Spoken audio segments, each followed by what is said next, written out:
Comment rendre attractif et efficace le site web de sa paroisse? La réponse en vidéo.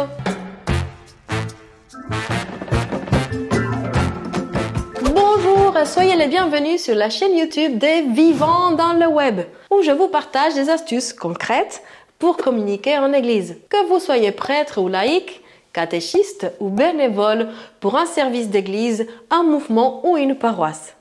Le site web d'une communauté de paroisse est l'une des portes d'entrée pour les personnes cherchant à en savoir plus sur votre paroisse ou à entrer en contact avec vous. Il est donc important de veiller à ce qu'il soit attractif, facile d'utilisation et efficace. Pour cela, voici quelques conseils pour créer votre site web.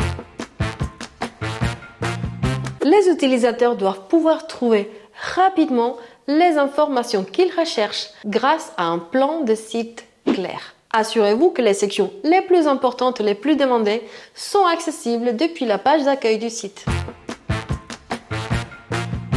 Les informations les plus importantes doivent être présentées en premier, ce qui aide les utilisateurs à trouver rapidement ce qu'ils recherchent. Les liens doivent être facilement accessibles depuis chaque page ou chaque onglet, sans avoir besoin de revenir en arrière ou de retourner à la page d'accueil.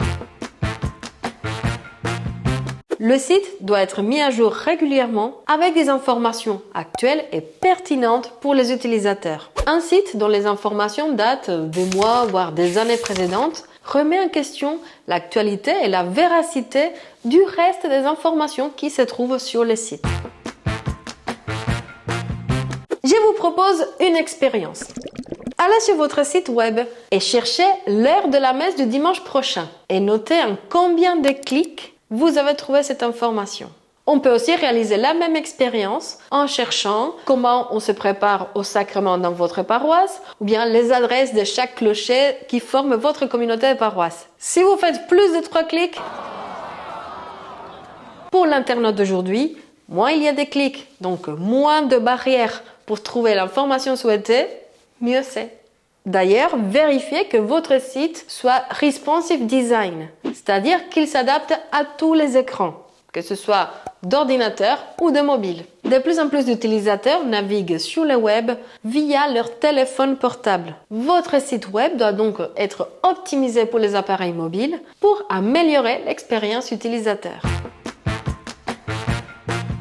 Les utilisateurs doivent pouvoir vous contacter facilement via le site, par exemple à travers un formulaire de contact ou un chat. De même, vos informations de type email, adresse, horaire, numéro de téléphone doivent être trouvées sans difficulté. Et n'oubliez pas d'inclure les liens vers les comptes de votre communauté de paroisse sur les réseaux sociaux. D'une part, cela aide l'internaute à vous trouver sur les réseaux sociaux et d'autre part, cela les rassure puisque ça leur permet de confirmer votre identité sur les réseaux sociaux.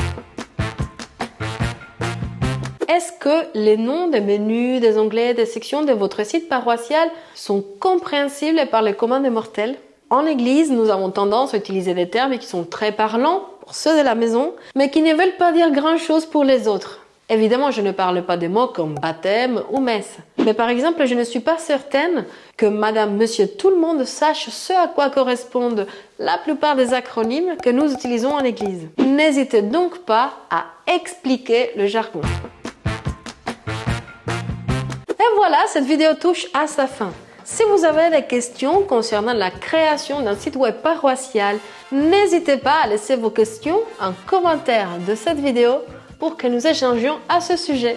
Merci de votre intérêt et votre fidélité et à bientôt pour une nouvelle vidéo des Vivants dans le web. Ciao!